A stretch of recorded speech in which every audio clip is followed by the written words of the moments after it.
Shalom, shalom, boa tarde. 29 de Kislev, 5.784, a contar da criação. 12 de dezembro de 2023, da Era Comum. À tarde com a Torá, trazendo a Parashá da semana e as suas leituras diárias. Essa semana estamos na Parashá Miketze. E essa Parashá traz para nós, ao fim, significa, como aparece na declaração, o fim dos dias, como diz lá em Daniel, o profeta, capítulo 12, verso 13. Então, a Parashá Miketze, ela está conectada exatamente com essa questão, o fim da tribulação, de Iosif, e bem como também está conectado com o fim dos dias do profeta Daniel, capítulo 12, verso 13. Hoje é o terceiro dia da semana, é o terceiro dia para o Shabat. Então, nós estamos aí nos preparando também para o Shabat. Estamos dentro da festividade de Hanukkah e vamos ver algumas coisas aqui, pertinente à questão Hanukkah também.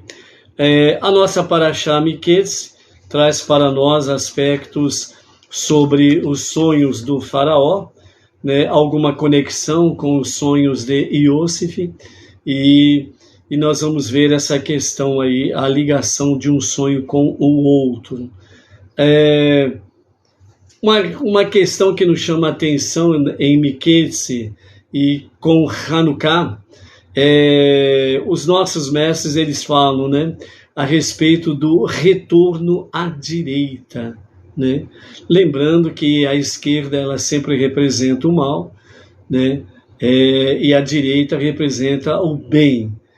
E aqui nós temos dentro desse aspecto, o retorno à direita, ou seja, o retorno àquilo que é do bem. E também vamos ver com o nosso Rabino Yitzhak Ginsburg, a questão do mês de Tevet, porque hoje, até o pôr do sol, nós estamos no último dia do mês de Kislev, que é o dia 29, e a partir do pôr do sol de hoje, nós vamos adentrar no primeiro dia do mês de Tevet. Então, ao pôr do sol de hoje, nós temos Rosh Chodesh, o cabeça do mês, o primeiro dia do mês de Tevet. E nós vamos ver aqui com o nosso Rabino Yitzhak Ginsburg alguns aspectos referentes ao mês de Tevet. E nós vamos ter aí uma reflexão sobre Fredrika Meister, jornalista e roteirista New York, de Nova York, e o que ela fala sobre a questão do retorno à direita, nós vamos ver essa questão aí também, ok?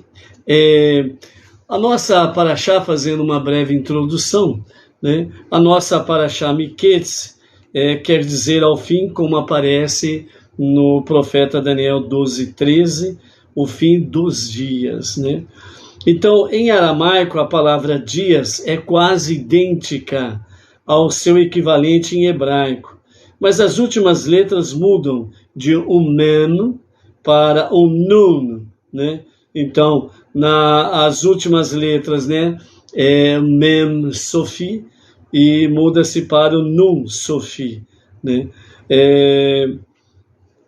O Zohar, no capítulo 1, 62b, ele diz que a palavra em aramaico, que é Yomin, é idêntica à palavra em hebraico de Imin, que significa direita. E baseado nisso, segundo o Zohar, ele conclui que há dois finais, um da direita espiritual e outro da esquerda espiritual. Dentro do misticismo judaico, a esquerda representa o lado do mal. Assim, o fim da esquerda espiritual refere-se ao dia em que o mal deixará de existir, com o fim do exílio, ou seja, o fim dos dias, né? Que está conectado com Daniel capítulo 12, verso 13, ok? O fim dos dias, né, em hebraico fala Ketze Hayamim, né, que tem conexão exatamente com a palavra dias dentro do contexto de Zohar, capítulo 1, verso 62b, né, onde fala essa semelhança com a questão de dias e o fim dos dias. Direita, aliás, primeiramente, né, dentro do misticismo judaico, a esquerda representa o lado mal. Assim, o fim da esquerda espiritual refere-se ao dia em que o mal deixará de existir com o fim do exílio, ou seja, o fim dos dias. Quando o justo e o verdadeiro Mashiach se revelar para a redenção final, os dias finais, né, ou como diz Daniel, né, o fim dos dias, né? Então, realmente, aí, o fim da esquerda espiritual será uma realidade, ou seja, o mal deixará de existir. Mas os sábios falam que há dois, né, que são dois finais, né? O fim da direita e o fim da esquerda. Então, o fim da esquerda nós acabamos de ver aqui com referência a essa questão. Quanto à questão à direita, por outro lado, representa bondade e santidade. Assim, nós nos referimos ao fim da direita para indicar que não há enfraquecimento dos valores nas esferas da santidade. E por isso, o fim é tão bom quanto o começo, ou seja, se a direita representa bondade e santidade e ela representa o começo, e é muito bom, então o fim é melhor do que o começo, ou seja, o fim dos dias, como profetizou Daniel, né? É o fim do exílio, ou seja, nenhum judeu haverá entre as nações, todos os judeus retornarão para Eretz Israel. E aí então o justo Mashiach já revelado fará com que realmente a redenção final, a Geulah, realmente coloque final no exílio, né? Geulah, e nós temos aí a redenção final. Dentro desse aspecto, então, os nossos mestres, baseado na sabedoria dos mestres do Zohar, fala que a esquerda tem o seu final, ou seja, tudo aquilo que é mal e tudo aquilo que é negativo, destrutivo, que está simbolizado à esquerda espiritual, ela então terá o seu fim, ou seja, por que o seu fim? Porque o mal não existirá mais. Então, o mal cessará, o mal será completamente extinto. Então, por isso, fala sobre o final da esquerda espiritual, que representa tudo aquilo que é mal, negativo e destrutivo. Mas também fala que, com referência à direita, também haverá um final para a direita espiritual, certo? É, portanto, uma alusão à redenção final, quando o bem triunfará sobre o mal definitivamente.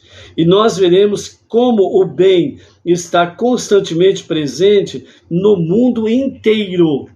Então ficamos com a pergunta: a qual fim a palavra Miketze se refere? O fim da esquerda ou o fim da direita? Na realidade, ambos poderiam ser possíveis. Primeiro, no começo da Parashá, nós temos Yosef libertado da prisão. Este era o fim do exílio de Yosef, ou seja, o fim da esquerda, a esquerda espiritual. Até aquele ponto, até esse momento da libertação de Yosef do cárcere, representava exatamente a questão da esquerda espiritual. Parecia que o mal estava triunfando, parecia que os efeitos negativos destrutivos estavam vencendo Yosef, que representa a direita espiritual, a bondade e a santidade. Mas quando chega o momento da libertação de Yosef, o mal cessa. A Galut, o exílio de Yosef, cessa e começa então o período de Geulah, o período da redenção de Yosef. E Yosef, ele não somente vem para a redenção, mas como ele vai levar consigo o próprio Egito, que é tudo aquilo avesso à bondade e tudo aquilo avesso à santidade. Mas ele vai elevar com a sua presença, a luz divina que está nele, com a presença divina que está nele, ele vai elevar inclusive o Egito e todas as nações, e sem sombra de dúvidas a sua família, que posteriormente vai morar no Egito. Ou seja, Yosef é um pequeno exemplo de como que a direita espiritual vai triunfar. Não importa se o mal aparentemente está progredindo. Não importa se a esquerda espiritual, nefasta, cruel, negativa, destrutiva, em todos os seus níveis, pareça que esteja prosperando. Mas na realidade não está prosperando. O bem está sendo fortalecido para ser revelado no momento oportuno. A direita espiritual está se fortalecendo para se revelar no momento oportuno. Por quê? Porque o mal tem data de validade, o bem não. Porque as forças negativas e destrutivas, ela tem o seu ponto final, mas a bondade e a santidade não tem ponto final. Então, dentro desse aspecto aqui, a libertação de Yosef do cárcere não é somente uma vitória sobre a esquerda espiritual, mas ela é uma vitória que já está demonstrando nos dias de Yosef que o justo e o verdadeiro Mashiach se revelando, a redenção final será exatamente plena em todos os níveis e será de fato permanente, ou seja, vai permanecer para sempre. Por isso que, de uma certa forma, fala que a direita também tem o seu final, a direita espiritual. Por quê? Porque a partir do momento que o mal não mais existirá, porque a data de validade venceu, então, puf, tchau, vai para a extinção o mal. Então, a direita espiritual da bondade e da santidade, ela não tem mais oponente. Ela se torna plena, absoluta. Então, por isso, a direita, ela tem o seu final, não no sentido de enfraquecimento ou algo semelhante. Muito pelo contrário, a direita espiritual, ela vem para se estabelecer por toda a eternidade. Não mais agindo contra um opressor, o mal, a esquerda espiritual, a esquerda maldita, cruel, que nega a Deus, nega os seus mandamentos, nega a existência de Deus, nega a obra da criação, nega a Deus como, nega o eterno como único Deus e único Salvador. Então, este mal vai ser completamente extinto, sem sombra de dúvidas. E a direita espiritual, ela vai ser perpetuada. Então, ela se tornará plena e absoluta.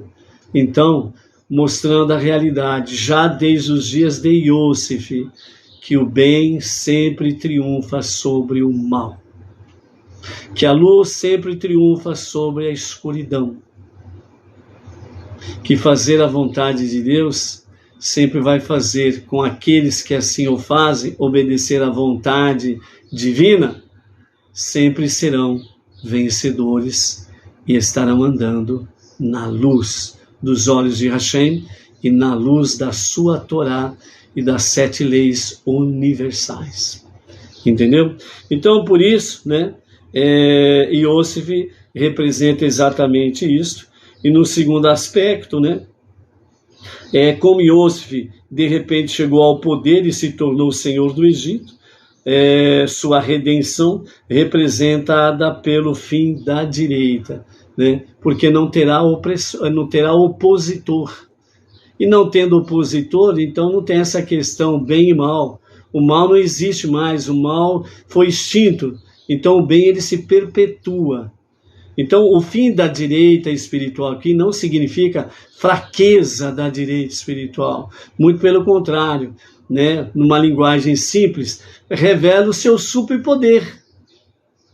Que sempre através da história da humanidade, o bem sempre prevaleceu. O bem ele nunca foi derrotado. A luz nunca foi derrotada. Porque Deus nunca foi derrotado. Há momentos altos e baixos do ser humano, não de Deus. Há altos e baixos do ser humano, não da luz divina. Há altos e baixos do ser humano, mas não do bem. Por isso que nós vamos ver mais na frente aqui, Iosif, quando ele perdoa os seus irmãos, ele diz para os seus irmãos: não foram vocês os culpados de me venderem para o Egito. Não foram vocês. Muito pelo contrário, foi Deus que planejou tudo. Tudo seguiu o plano, o projeto de Deus, a vontade de Deus. Vocês fiquem tranquilos. Então, nesse aspecto, mais uma vez, Iosif traz uma palavra de perdão, traz uma palavra de bondade, de santidade, e revela mais uma vez que tudo seguiu o plano de Deus. E é exatamente isso daí. É exatamente isso daí. Que nós precisamos estar firmados, que nós precisamos estar, sem sombra de dúvidas, tranquilos. Porque se nós temos emuná e bitachon, fé e confiança em Deus, então apesar das nossas adversidades, apesar das nossas lutas, tragédias, tristezas, aparentes derrotas, etc. e tal, tudo isso tem um propósito divino. Dentro de cada uma dessas questões há um grande bem oculto e vai revelar-se mais cedo do que pensamos, este bem oculto que vai mostrar que realmente o bem sempre prevalece, que a luz divina sempre prevalece, que aqueles que confiam em Hashem sempre são vitoriosos. Há momentos de altos e baixos, porque Deus quer dar a cada um de nós méritos para conquistarmos esta direita espiritual cada momento do nosso viver. Baruch atah Adonai Eloheinu melech haolam she'hakol abedi baruch. Então, por isso, amados, né, dessa forma aqui é que nós vamos adentrando na Parashá Miketze, né? E temos outras coisas por aí, né? Shalom, shalom para o Jonas de Souza, lá de Guarulhos, Grande São Paulo. Uma bênção de jovem a serviço de Hashem, né? Isso mostra o quanto que realmente o movimento Bnei Noach Brasil, com a liderança do nosso Rav Yaakov Gerenstad, né? Com uma grande juventude aí, as fileiras dos Bnei Noach estão aí realmente vencendo a esquerda espiritual do mal, certo, Jonas? A Edina Silva aqui da nossa sinagoga Bnei Noach Regional Bauru, né? A Vânia Ivonete Maria da Silva, lá de Recife, Pernambuco, né? O nosso querido emissário Emerson Felipe da Silva, né? Juntamente conosco está ali na sinagoga Bnei Noach Regional Bauru, fazendo um excelente trabalho, trazendo seus vídeos de estudos, tanto da Torá, das leis de Bnei Noach, né? De forma com muita propriedade, sabedoria, com fundamento, estudos maravilhosos, né?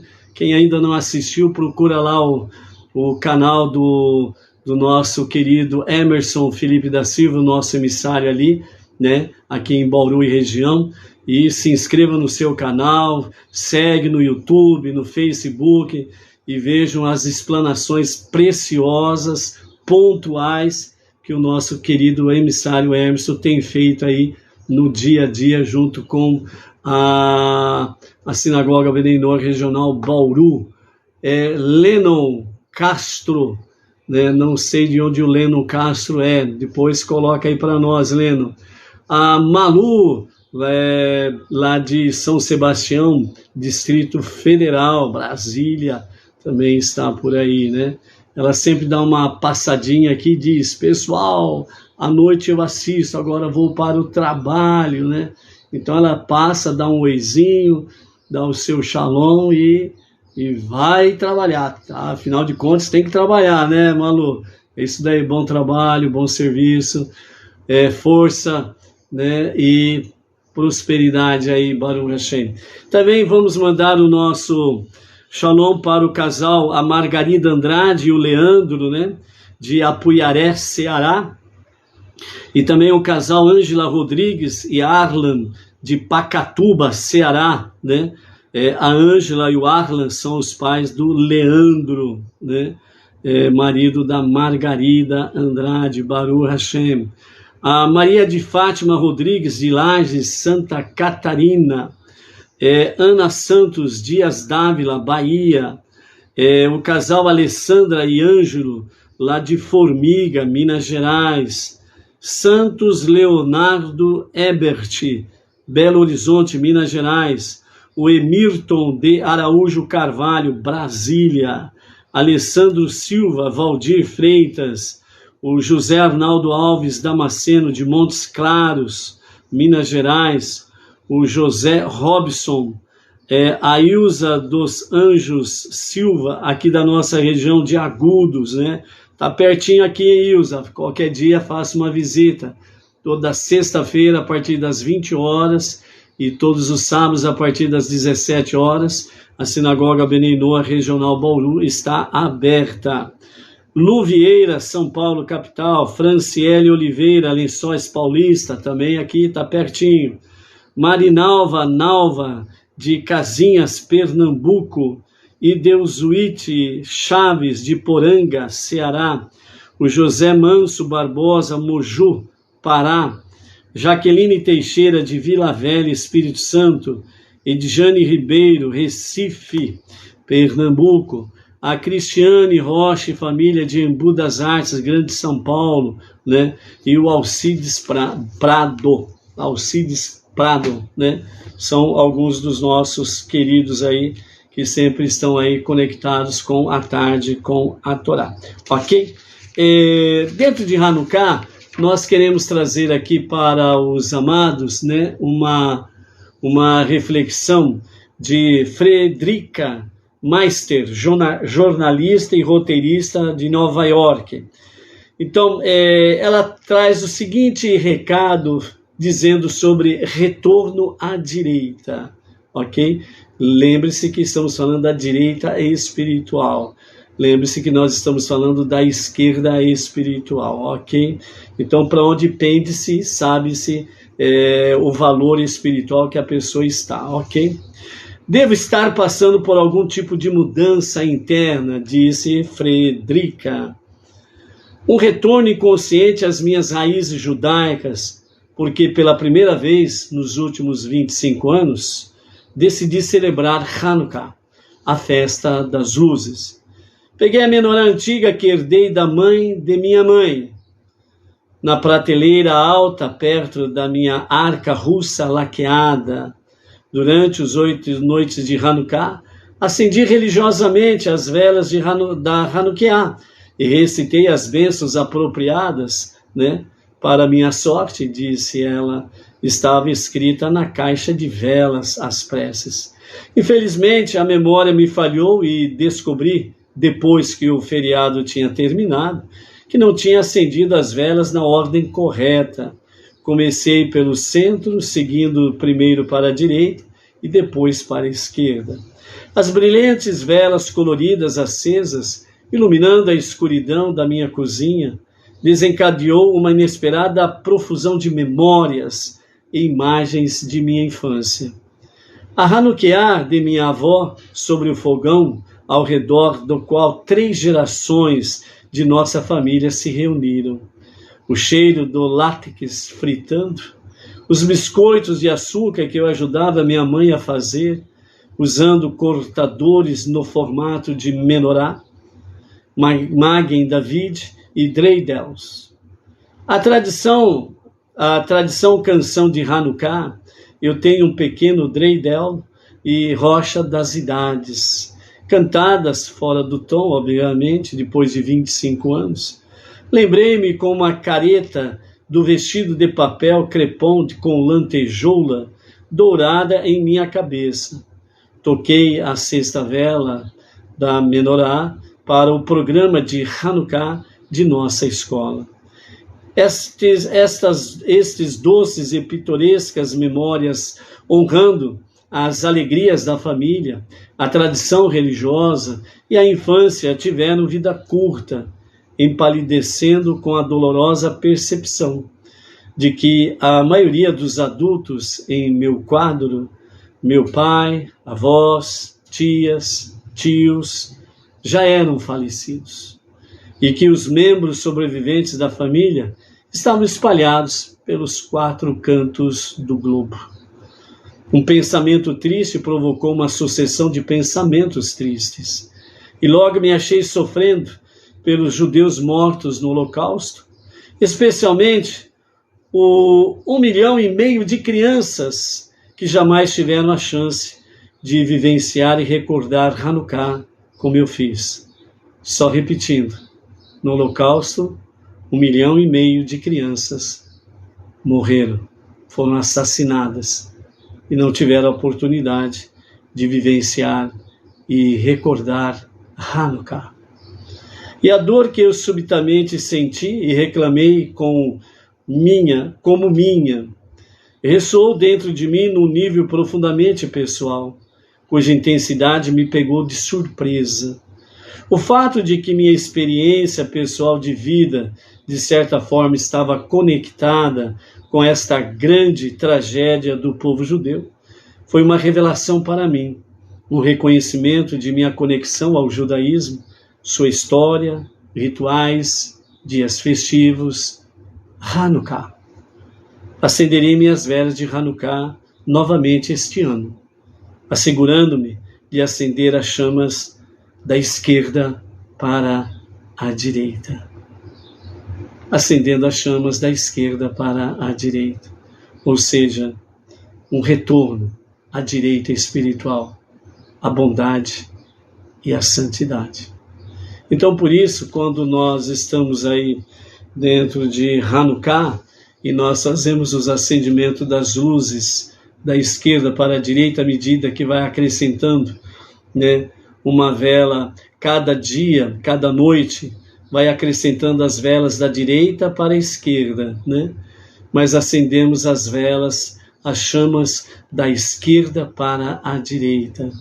Porque da direita para a esquerda estão velas físicas, materiais, e justamente simbolizam a questão da esquerda espiritual, com as suas maldades, negatividades, materialismo, egoísmo, e por aí afora vai. Mas quando se acendem as luzes são da esquerda para a direita, ou seja, ela vem num ritmo crescente da esquerda para a direita, ou seja, saindo da esquerda espiritual, do mal, da escuridão, das trevas, saindo do egoísmo, do egocentrismo e suas ramificações, indo para a direita, para a libertação como Yosef, que representa os dias finais, a redenção final, onde estaremos completamente livres de toda e qualquer questão que esteja conectada com a nossa esquerda espiritual, que é a nossa alma animal. E vamos totalmente para a direita, a nossa alma divina. Então, à medida que nós vamos crescendo, dia a dia, durante os 8 dias, significa que a nossa vida, a Hanukkah, ela traz uma conexão com as nossas 7 emoções. Como as Sefirot, elas têm 10 Sefirot, que significam as emanações divinas, dentre elas, 7 estão conectadas com as nossas emoções, né? Estão conectadas com a nossa alma. E se não tiver um equilíbrio, um fortalecimento, principalmente da nossa alma divina, nós realmente descambamos para a esquerda e aí as coisas ficam pior do que possamos imaginar. Então, dentro desse aspecto, Hanukkah vem trazer para nós exatamente essa conexão com as nossas 7 emoções. Mas são 8 velas, são 8 chamas, e a conexão com a nossa alma são 7. E onde fica a 8ª luz? A 8ª luz, ela é maior do que 7. Isso significa inteireza. Isso significa dias de Mashiach. Como diz o profeta Daniel, os dias do fim. É ali, nos dias de Mashiach, que nós vamos purificar plenamente todas as nossas emoções, onde plenamente será caracterizado e decretado que o bem venceu plenamente o mal, que a luz venceu plenamente as trevas, a escuridão, que a bondade realmente venceu plenamente a maldade, que a santidade, ela venceu completamente a impurificação, aquilo que é profano. Então, por isso, amados, Hanukkah, ela traz delícias de mensagens. E dentro desse aspecto aí, é para que nós estejamos, né? Nós estamos no mês de Tevet, e no mês de Tevet, nós temos aí os detalhes, segundo o Rabino Yitzhak Ginsburg, né? Tevet, ele é o 4º mês depois de Tishrei, de Rosh Hashanah, o ano novo judaico civil. E ele é o 10º mês a partir de Nissan, o ano sacerdotal, que temos Pesach, né? O mês de Nissan. E o mês de Tevet, ele é chamado também o mês de amargura, né? E nós temos aí exatamente Hanukkah, pegando os últimos dias do mês de Kislev, que se encerra hoje ao pôr do sol, e adentra no mês de Tevet, que é o pôr do sol de hoje. Estaremos em Rosh Chodesh, o 1º dia do mês de Tevet. Então, Hanukkah pega exatamente uma parte desses 2 meses aí, né? Então, Tevet é o período da Tekufá. O que é Tekufá? É o período do inverno.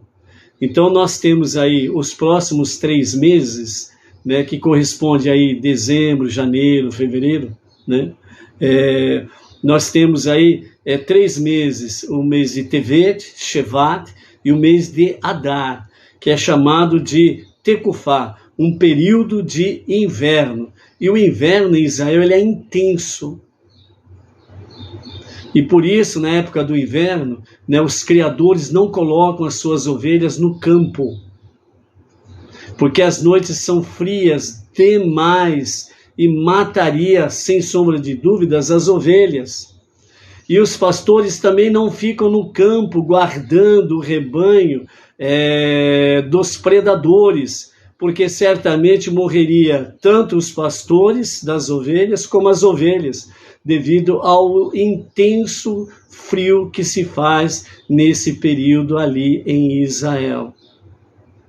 Dito isto, abre-se um parente para dizer que aquele cujo nascimento, que falam do tal de menino Deus que nasceu, não tem absolutamente nada a ver com esta realidade. Porque lá é um mês, são 3 meses de intenso inverno. Por isso que é chamado o mês de Tevet, é o chamado mês de amargura. É um período de Tekufá, de inverno, né? Intenso inverno. Vejam bem, o mês de Tevet, para você ter uma ideia, o mês de Tevet, ele vai até o dia... Deixa eu ver aqui no calendário judaico Benei Noach. O mês de Tevet, ele vai até o pôr do sol do dia 10 de janeiro. Esse período de intenso inverno, certo? Ainda tem o restante de janeiro, fevereiro, que é o período da Tekufá, né? Do inverno. Então esse período aqui, os pastores de ovelhas não colocam seus rebanhos ao relento. Não ficam também ao relento. Por quê? Porque se ficarem ao relento, morrem os pastores e as suas ovelhas. Então, mais uma aí para colocar aí na agenda aí das contradições do tal de nascimento do menino Deus, que não tem absolutamente nada a ver com a realidade da Torá, né? Deus não nasceu e nem morreu e nem ressuscitou. Ele é En Sof, literalmente, ele é aquele sem limites, ou o infinito, né? Então, o infinito não tem como se materializar numa forma de homem, dentro da barriga de uma mulher, nascer como uma criança, crescer, se desenvolver, morrer e ressuscitar. Não há nenhum apoio, nenhum fundamento nas escrituras com referência a isso daí.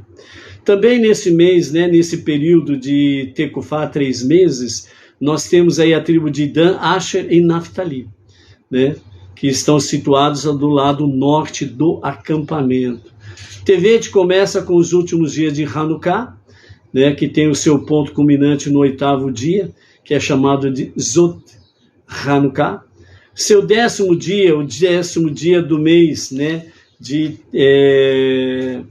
Tevet, o 10º dia do mês de Tevet, ele vai cair exatamente ao pôr do sol da semana que vem, na quinta-feira da semana que vem, e vai até o pôr do sol da sexta-feira da semana que vem, ou seja, do dia 21 para o dia 22 de dezembro, né? E esse 10º dia, né, que é o 10º dia do 10º mês, o 10º será sagrado para Deus. É um dia de jejum em comemoração ao cerco de Jerusalém no início da destruição do templo, né? Por isso também o mês de amargura. Foi o início do cerco para a destruição do templo em Jerusalém. Os 4 dias de jejum que comemoram a destruição do templo são por ordem do ano, por ordem do mês do ano do calendário judaico. 17 de Tammuz, que é o 4º mês, 9 de Av, que é o 5º mês, 3 de Tishrei, que é o 7º mês, e 10 de Tevet, que é o 10º mês. Desses 4 dias, em seus respectivos meses, diz o profeta: o jejum do 4º mês, e o jejum do 5º, e o jejum do 7º, e o jejum do 10º, no futuro, serão para a casa de Judá júbilo, felicidade e dias festivos. Aqui está falando do mês, ok?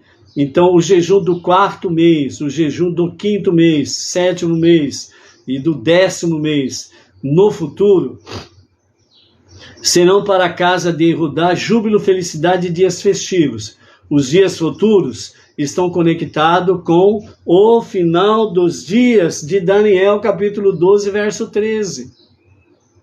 Ou seja, os dias da redenção final com Mashiach. Então, esses meses que tem jejuns por causa da amargura, da recordação das suas datas, né? Momentos de tragédia para o povo judeu, então eles serão transformados realmente no futuro, nos dias finais, no caso da redenção final com Mashiach, serão transformados júbilo, felicidade e dias festivos, né, para a casa de Yehudá, porque Mashiach vem da casa de Yehudá. A soma dos 4 números, 4, 5, 7 e 10, nós temos 4 mais 5, 9, mais 7, 16, mais 10, 26. 26 é o valor do inefável nome da misericórdia de Deus, que é chamado dentro da Kabbalah de Havaiá. Havaiá. Os 4 dias dos 4 meses são, aí já nós temos, primeiramente, né, 4, 5, 7, 10 é o número dos meses, dá 26. Agora, os dias, né, os dias desses meses que são de jejuns. Então, nós temos o dia 17 de Tammuz, 9 de Av, 3 de Tishrei e 10 de Tevet. Então, nós temos aqui 17 mais 9 vai dar 26. Mais 10 17 mais 9 igual 26, que está conectado com o nome inefável da misericórdia de Deus, Havaiá, ok? Depois nós temos o terceiro mês, Tishrei, e o 10º mês de Tevet. Então nós temos aí 3 mais 10, nós temos um total de 13. O 13 é o valor da palavra Errad, 1. Ou seja, então os meses de jejum por causa da amargura, os dias de cada um desses meses que são de amargura, todos eles estão conectados com o nome inefável de Deus dentro de sua característica de misericórdia. Então isso significa Havaiá, que é a expressão usada. Então o que nós temos aqui? Que as misericórdias de Havaiá são uma. Ou seja, a redenção é plena. O Mashiach estará resgatando esses dias, os dias finais, para todos estarem louvando e agradecendo ao inefável nome da misericórdia de Deus, Havaiá. Por isso o Mashiach levará todos a adorar o único Deus, não a ele mesmo. Todo e qualquer candidato que se pretende ser Mashiach ou Messias e leva as pessoas a adorar a ele mesmo, não é o verdadeiro Messias, porque o verdadeiro Messias, que não é Deus, é um ser humano. Ele leva as pessoas a adorar o único verdadeiro Deus, Ein Sof, aquele que é sem limites, aquele que não se materializa na forma humana, portanto ele é incorpóreo. É aquele que não é 2 e nem 3, ele é Errad, ele é único. Aquele que não nasceu, não morreu e nem ressuscitou. Ele é o grande eu sou e permanece o grande eu sou. Então todas essas características vêm trazer para nós que, de fato, Havaiá, que é o nome inefável da misericórdia de Deus, ele é um, ele é único. E a sua misericórdia, ela é única e ela se estende sobre todos. Tanto no tempo presente, como nos dias da redenção final, ela será plena sobre toda a face da terra e alcançará todas as nações e todos os povos. Ok? Então, por isso, sem sombra de dúvidas, nós temos aí essa introdução do mês de Tevet com o nosso Rabino Itzhak Ginsburg. Ok? Baruch Hashem.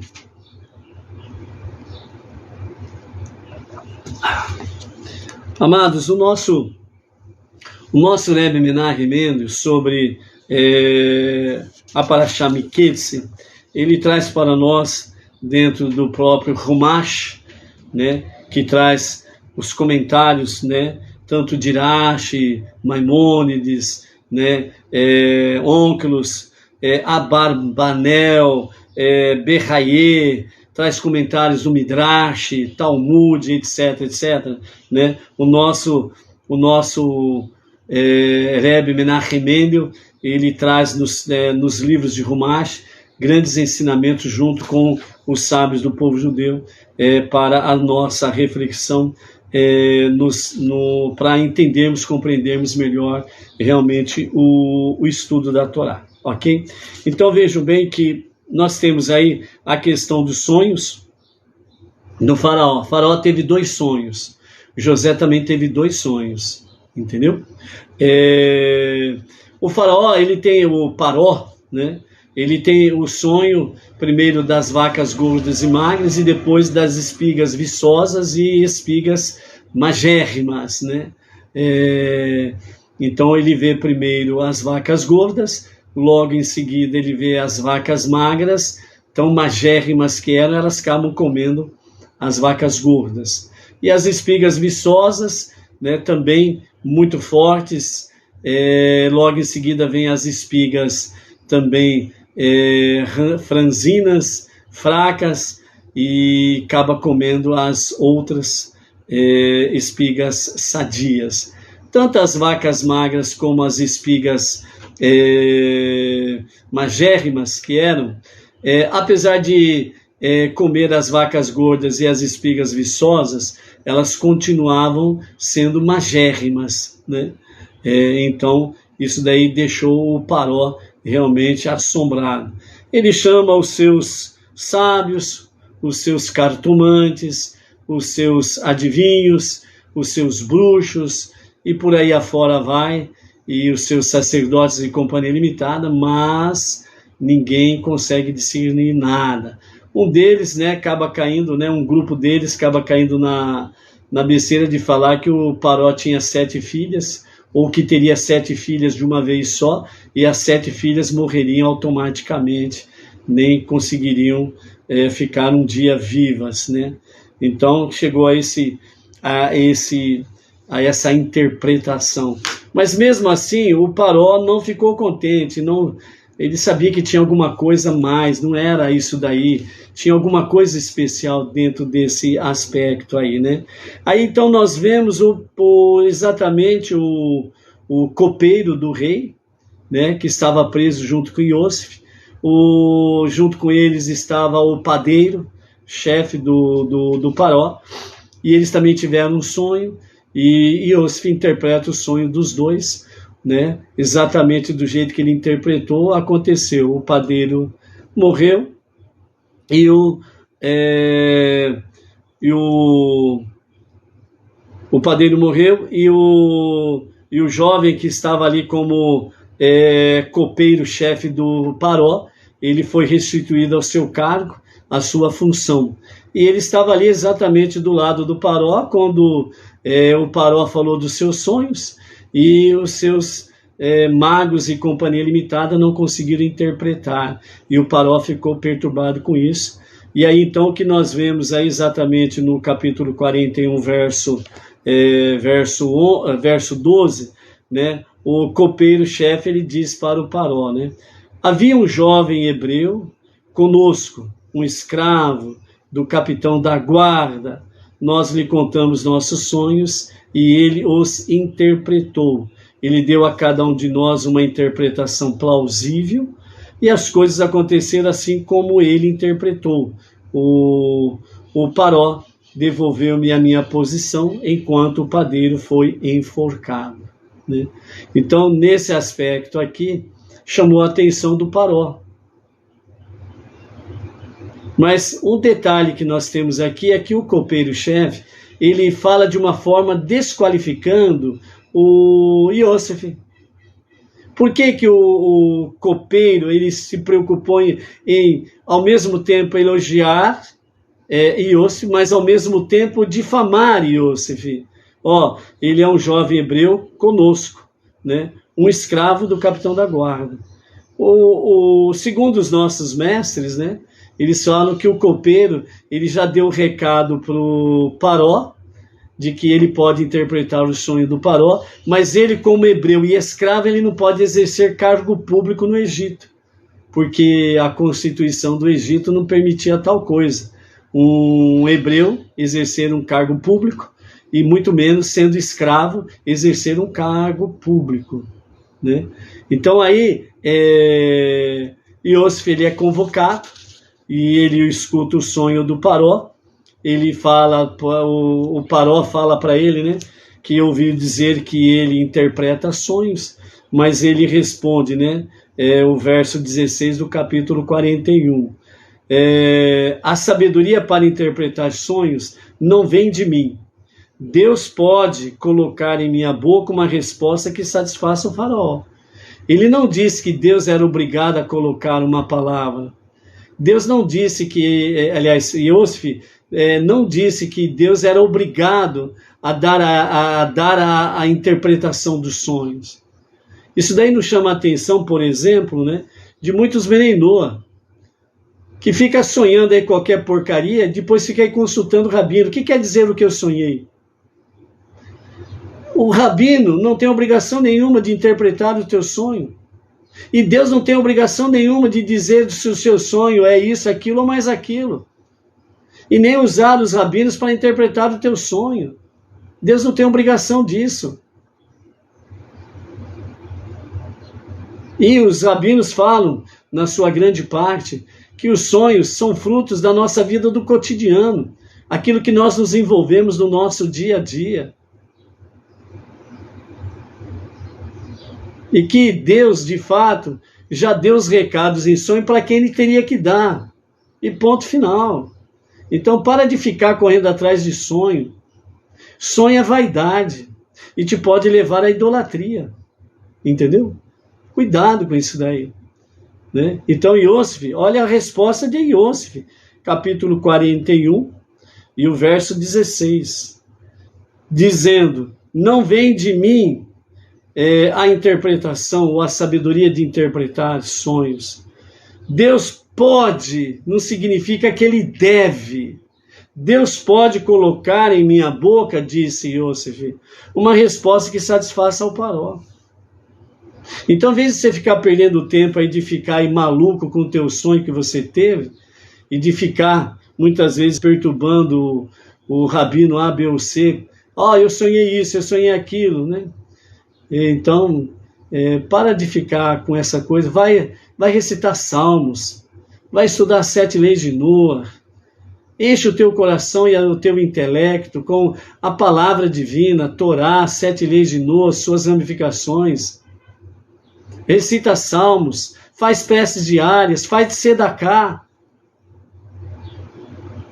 E você vai ver que você vai começar a parar de ter sonhos malucos. Entendeu?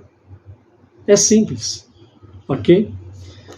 E aí nós vemos essa questão que Iosif começa a interpretar os sonhos.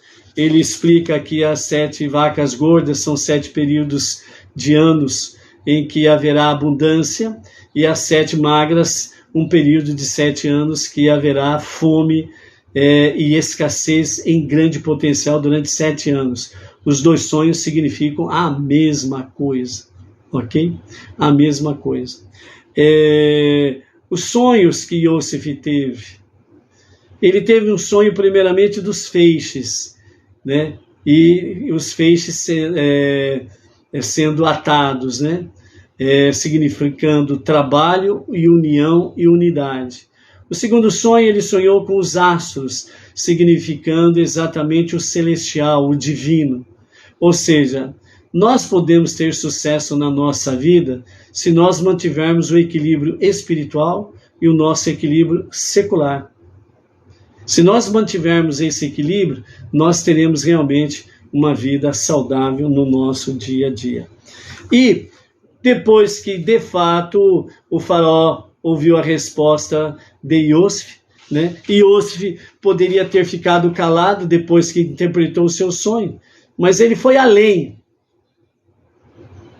Ele deu sugestões ao faraó. Ele não era conselheiro do faraó.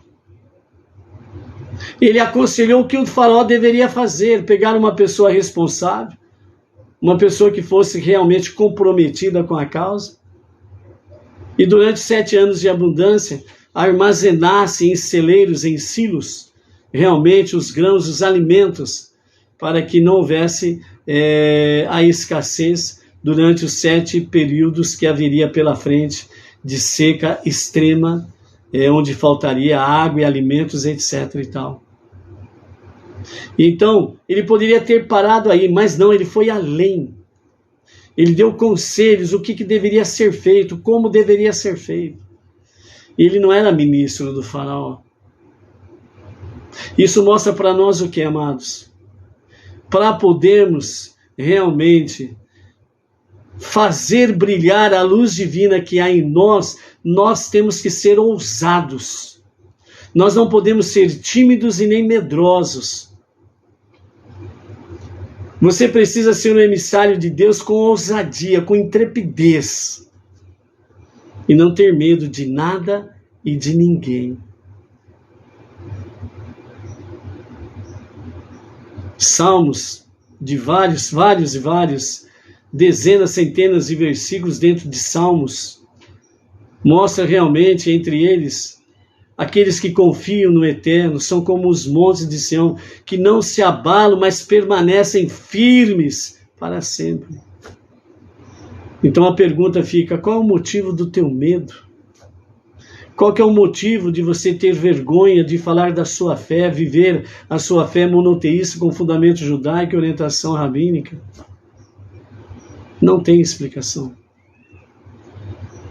Seja ousado. E aí, então o que o faraó faz? O faraó fala: quem? Quem que nós vamos escolher para fazer isso, a não ser aquele que interpretou o sonho? A não ser aquele que revelou o oculto? E nomeou então Iosif como vice-paró, vice-rei, vice-faraó do Egito. Fim do exílio. Redenção. A redenção, ela acontece assim. Os momentos que nós passamos pelas provas, tragédias e companhia limitada, elas parecem que são eternas.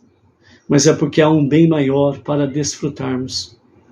Porque Deus quer que nós estejamos compromissados com Ele, com a sua causa, que é transformar este mundo para ser a moradia de Deus, e não sermos escravos de nós mesmos. Não sermos escravos do nosso ego, não sermos escravos do nosso materialismo, mas sermos verdadeiramente livres para servir a Hashem e a sua causa. Porque o plano de Deus não mudou, que este mundo será a moradia de Deus, e isto é certo, porque Ele não mudou o seu projeto. Ele está nos convidando para sermos sócios nele, entendeu? Então, por isso, não dê as costas. Olhe para frente, Ashri, em frente, em marcha. E por isso o Paró deu a Iosif o nome de Safnat Paneach. Safnat Paneach, que significa aquele que explica coisas ocultas. E deu a Iosif Asnat, a filha de Potifera, como esposa. E desse casamento nasceu Menashe e Efraim. E no meio de todo o Egito, Iosif, sua esposa e seus filhos permaneceram puros na bondade e na santidade, mostrando para nós que mesmo na Galut, no exílio, todo judeu e todo não judeu pode manter a sua atmosfera de bondade e santidade. Basta se esforçar. Por isso, né, amados, vamos nos esforçarmos. Vamos nos esforçarmos para que nós possamos aí expandir cada vez mais, né, o monoteísmo como fundamento judaico e orientação rabínica. Porque este mundo, quer você aceite ou não, ele será transformado na moradia de Deus. Quer as pessoas aceitem ou não, Mashiach reinará nos dias finais, como está profetizado pelo Daniel 12, certo? É a redenção final. E o mundo se encherá, de fato, de todo o conhecimento de Deus, assim como as águas cobrem o fundo do mar. Que significa que nenhum ser vivente deixará de ouvir as palavras da Torá. Todos ouvirão as palavras da Torá e todos serão levados a adorar o único Deus. Ok? Por isso, finalizando o nosso Rebbe Menachem Mendel, ele nos fala o seguinte sobre o nascimento de Menashe e de Efraim. Viver no exílio nos requer usar dois enfoques aparentemente contraditórios em relação ao mundo. Por um lado, devemos estar constantemente atentos às influências prejudiciais. Por outro lado, precisamos nos envolver com o mundo externo para influenciá-lo positivamente. É o equilíbrio entre o espiritual e o material. o céu e a terra. É ter o equilíbrio. É claro que influenciar o nosso entorno à nossa volta é de fato um desafio e uma realização de maior envergadura do que simplesmente manter nossos valores, né? Você ficar escondidinho, eu vou ficar quieto no meu canto, vou cuidar daquilo que é meu e ponto final. Você não vai se envolver com as pessoas para levar a elas o monoteísmo com fundamento judaico e orientação rabínica. Não obstante, devemos cuidar primeiro de manter nossos valores, porque se esquecermos de nossas raízes, não haverá mais nada que possamos contribuir ao mundo. Ou seja, o judeu mantém a sua raiz judaica 100%, mas não deixa de levar o monoteísmo às nações. Foi o que o Rebbe falou para os rabinos fazerem. E o que está acontecendo realmente nas últimas décadas entre as nações. Os rabinos Rabad estão cada vez mais entre as nações e trazendo o monoteísmo com fundamento judaico e orientação rabínica entre os não-judeus, os Benei Noach. E desde 2012, o Rav Yaakov Gerenstadt, da Sinagoga Rabad de Brooklyn, abraçou a causa Benei Noach.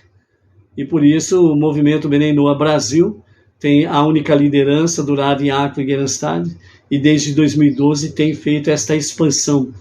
E o movimento Benei Noach Brasil tem crescido, Baruch Hashem, e muito.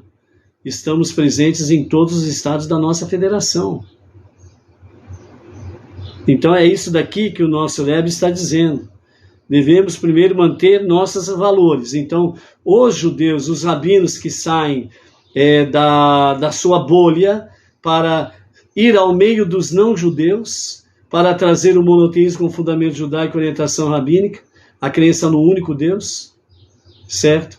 Eles mantêm os seus valores, as suas raízes.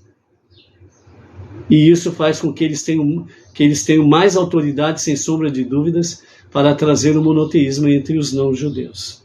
Os dois filhos de Yosef, nascidos e criados no Egito, personificavam esses dois valores da vida no exílio. Yosef chamou o seu primogênito Menashe, que significa o exílio faz esquecer, para não acabar esquecendo sua família e sua herança espiritual. O seu segundo filho, Efraim, que significa que frutificará, para enfatizar que o nosso propósito nesse mundo é influenciá-lo positivamente. Então o nosso Rav Yaakov Gerenstadt, ele tem feito isso desde 2012. E hoje nós temos aí vários grupos, comunidades e várias sinagogas Benei Noach espalhadas em vários estados da nossa federação. Trazendo exatamente o que? A influência positiva, a crença no único Deus. Falando e levando as pessoas realmente o monoteísmo, para que as pessoas aprendam que não há outro Deus além dele. Só ele é Deus, só ele é Redentor e Salvador. E por isso, realmente esse mundo será transformado na moradia de Deus. E é por isso que Mashiach reinará nos últimos dias, na Geulah, a redenção final. E toda a terra se encherá do conhecimento de Deus. Então, Yosef traz para nós estas mensagens, que nós possamos absorver e vivermos a beleza destas palavras. Porque, afinal de contas, quem não quer participar do projeto de Deus, de transformar este mundo, ombro a ombro, com o Filho primogênito de Deus, que é o povo judeu e não outro, para transformar este mundo para ser a moradia de Deus? Por isso, não deixe escapar essa oportunidade que está te apresentando. Na descrição do nosso shiur, desta live, temos aí a plataforma Benei Noach. Então, se você ainda não conhece a plataforma Benei Noach, pega aí o link que está na descrição e acesse se cadastre na plataforma Benei Noah Brasil, certo? Você vai dar o seu telefone celular, você vai criar uma senha por você mesmo, né? Aí você vai bem lá no pé da página e está lá escrito cadastrar. Aí você se cadastra lá, né? E aí você vai ter acesso a 6 primeiros vídeos sobre a criação com o nosso Rav Yaakov Gerenstad. Então aquilo que você não sabe, nem imagina sobre a criação, você terá ali à sua disposição 6 vídeos sobre a criação, de uma forma simples, bem objetiva e muito elevada, para você aprender sobre a criação. E aí depois você pode fazer uma carteirinha, se você desejar, de Benei Noah, né? E estar participando ativamente dos demais vídeos e estudos que o nosso Rav traz aí no cotidiano, ok? E também no YouTube tem o canal do nosso Rav Yaakov Gerenstad, que você também pode acessar lá, né?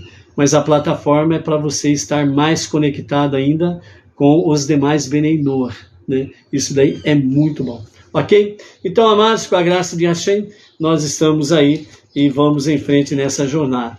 Na quinta-feira nós temos um novo encontro à tarde com a Torá. Hag Sameach Hanukkah.